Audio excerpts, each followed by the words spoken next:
Amis des testeurs, bonjour. Alors, un internaute m'a envoyé un email pour que je lui fasse une petite vidéo sur les testeurs de composants dits Octopus. Alors, je sais pas trop pourquoi ça s'appelle Octopus, mais en gros, c'est un testeur qui existe depuis très très longtemps et sous plein de formes, on va le voir, affiche sur un oscilloscope la relation qu'il y a entre la tension et le courant sur un dipôle. N'importe quel dipôle, hein, on voit ici sur une courbe, si on augmente ici la tension qu'on représente ici sur l'axe des X, et ben on peut regarder quelle est la gueule du courant qui passe ici sur l'axe des Y. L'idée c'est d'afficher ça sur un oscilloscope. Et pour avoir quelque chose de très très simple, on voit que le montage, on va dire, Octopus le plus simple qu'il puisse y avoir, c'est celui-là. L'idée c'est d'avoir un transformateur hein, qui va nous donner ici une tension isolée et généralement assez basse, hein, je crois, mettons 6 volts, 12 volts, quelque chose comme ça. Et ici, on voit que par rapport à la masse, là, on va afficher la tension, donc la tension qu'on va retrouver aux bornes du système en test, et ici, via la résistance ici, le courant. Donc ici, c'est ici qu'on va brancher le dipôle qu'on veut tester. Pour info, ça c'est un truc qu'on retrouve très souvent, un DUT, ça veut dire Device Under Test, ça veut dire l'élément qu'on teste. Donc ça peut être une résistance, un condensateur, une diode, une jonction de transistor, tout ce qu'on veut. Alors ce montage là il est très très simple, il va tester ici donc avec une tension on va dire sinusoïdale. Ici c'est la valeur ici de la résistance qui va calculer en gros un peu la limitation de courant dans le système. Alors c'est hyper simple, maintenant ça marche plutôt bien. Et si on regarde un peu ce qu'on peut espérer avoir, je vais vous faire une petite démo tout à l'heure, s'il n'y a rien de branché, on voit que quelle que soit ici la tension aux bornes de l'élément, il n'y a aucun courant qui passe. Donc la tension la tension alternative oscille comme ça en X. Si on court-circuite, on voit que la tension elle est nulle et que en fonction de la tension ici, c'est plus un simple courant qui va bouger. Si on met une résistance, la tension et le courant vont varier de façon linéaire, ils sont liés par la loi d'Ohm, donc ici on aura cette pente qui dépendra de la valeur de la résistance, et comme on va le voir, si on a un élément réactif, où au niveau temporel, le courant et la tension sont déphasés, et on aura ici éventuellement donc quelque chose, un ellipse, quelque chose qui va ressembler un petit peu à un rond, qui montre en fait le déphasage, sachant que ici la fréquence joue. Dans ces cas-là, on va dire quelle que soit la fréquence du système, ça n'a quasiment pas d'importance. Ici, la fréquence va jouer énormément en fonction aussi de la réactance de ce qu'on mesure. Ici, l'idée, c'est d'avoir quelque chose de très simple. Donc là, ça va être la fréquence du secteur, donc en France, 50 Hz. Donc voilà, ça, on va dire, c'est le truc de base. Donc, je vais vous faire une petite démo tout de suite pour voir un peu ce que ça donne. Voilà, donc là, on va regarder un exemple concret. Il y a un système exactement comme ça qui est intégré à l'intérieur de cet oscilloscope AMEG 203-7.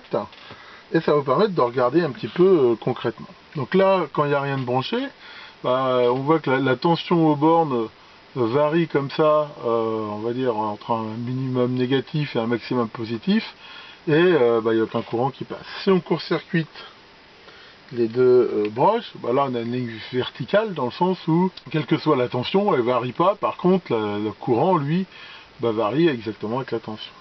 Si on met, par exemple, là ce que je vais mettre une résistance, donc ici ce que je mets c'est un potentiomètre, pour pouvoir justement mettre une résistance on va dire variable, on voit que au fur et à mesure que la résistance varie, on a ici donc une droite, et que l'angle de la droite, comme on peut s'y attendre, dépend de la valeur de la résistance.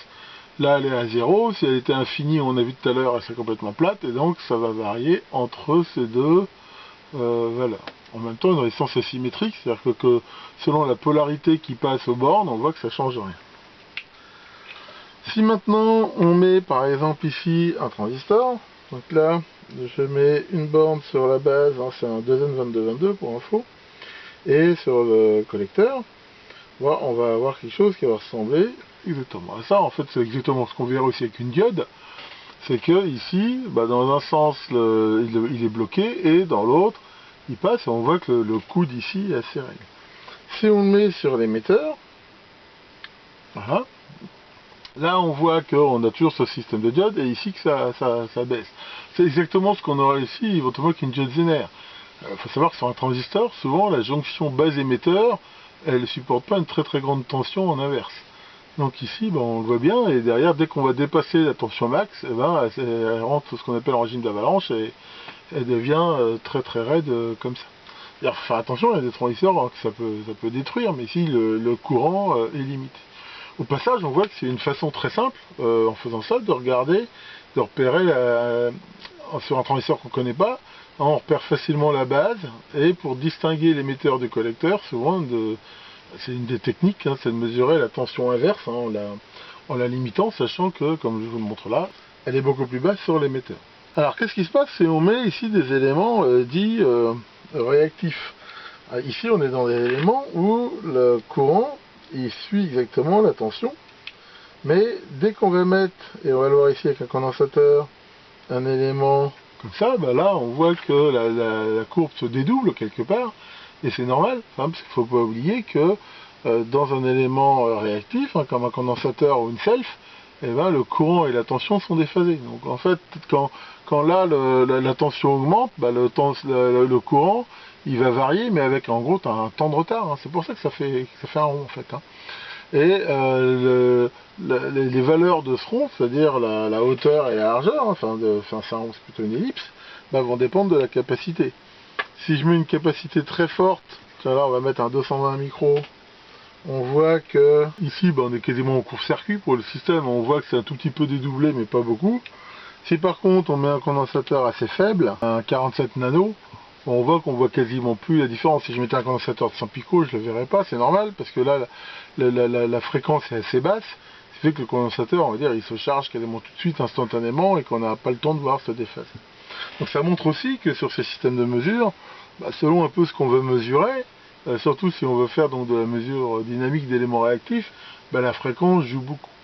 Ici, sur cet oscilloscope-là, on ne peut pas la régler, la fréquence. Hein. Elle est basse, d'ailleurs, sur le schéma très simple que je vous ai montré tout à l'heure, c'est le secteur, c'est 50 Hz, donc on veut dire ça limite relativement le range. Si on le fait avec un générateur de fonction, là on peut éventuellement monter la fréquence éventuellement beaucoup plus haut, ce qui va permettre de changer la gamme de mesure. Encore une fois, hein, ce système-là, pour moi c'est pas réellement un appareil de mesure, on va dire que c'est plutôt un système qui permet d'avoir une idée. Ça peut servir pour l'éducation, pour vérifier rapidement une diode Zener, ou éventuellement comparer par exemple entre deux systèmes. Maintenant, il ne faut pas s'en attendre une précision super, ou alors il faut des systèmes plus élaborés que ce qu'il y a sur cette oscilloscope.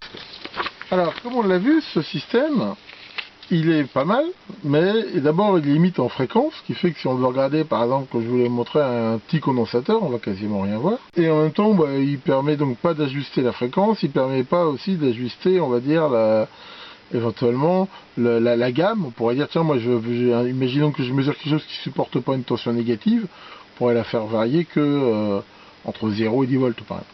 Si on a la chance de posséder un générateur de fonction, eh ben, c'est de le brancher ici, donc ça c'est la sortie du générateur, et on va retrouver le même système avec ici une résistance, l'élément qu'on veut tester, sachant qu'on va mesurer la tension et le courant sur l'oscilloscope. Alors ici il y a quand même quelques petits problèmes. Le problème c'est que si on voulait faire ça correctement, il faudrait ici que l'impédance de sortie soit nulle, hein, de façon à avoir ici la tension, mesurer la tension réellement ici, ou avoir un système ici qui mesure le courant, on va dire, avec une résistance très très faible.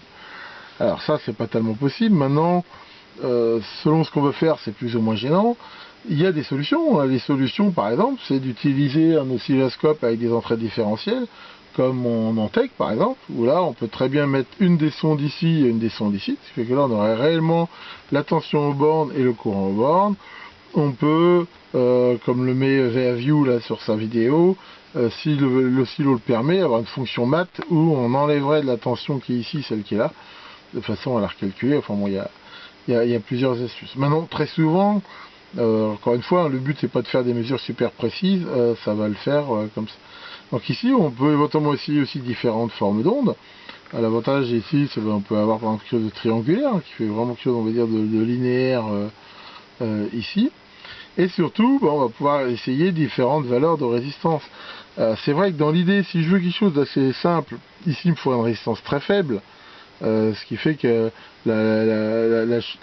l'erreur introduite ici serait négligeable. Par contre, si ici je mets une résistance très faible, je vais éventuellement avoir un courant assez fort. Donc une des astuces consiste ici à mettre une résistance beaucoup plus forte, mais si je mets une résistance plus forte, le courant va être faible.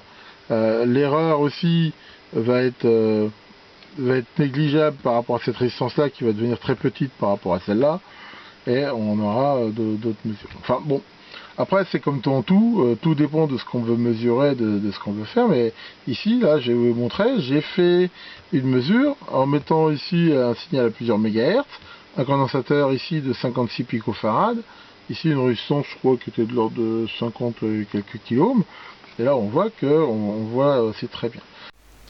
Voilà, ça c'est un shoot écran donc sur mon Rigol 2302 et on voit que même avec un condensateur de 56 picofarads, on voit ici un résultat tout à fait utilisable.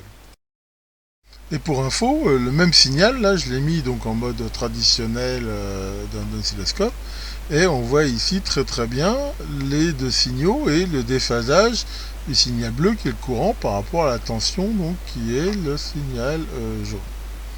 Je rappelle que sur un condensateur, le courant il est déphasé, on va dire, en retard par rapport à la tension, alors que sur une self, c'est le contraire. Un autre problème, j'ai déjà fait une vidéo sur le sujet, c'est aussi que les oscilloscopes numériques, maintenant, en mode XY, ils marchent plus ou moins bien. Si vous allez sur le net et que vous cherchez Octopus Component Tester, vous verrez énormément de schémas, de montage, d'idées, il y en a des très complexes. On peut aussi imaginer faire des systèmes complètement autonomes avec un microcontrôleur qui le ferait plus ou moins doucement, sachant que si on veut par exemple que la tension courant, mais je veux dire, sans vouloir justement mesurer des composantes réactives que sur des semi-conducteurs, bon, à la limite on peut avoir quelque chose qui évolue relativement doucement et l'afficher sur un LCD, des choses comme ça. Enfin, il y a vraiment pléthore de montages, sachant que très souvent, sauf cas particulier, les trucs les plus simples, on va dire, comme je dis, il ne faut pas espérer faire des mesures hyper précises avec, c'est plus ce type de comparaison pour regarder. Enfin donc voilà ce que c'est que les systèmes dits Octopus. Merci beaucoup de votre attention et à bientôt pour de nouvelles informations.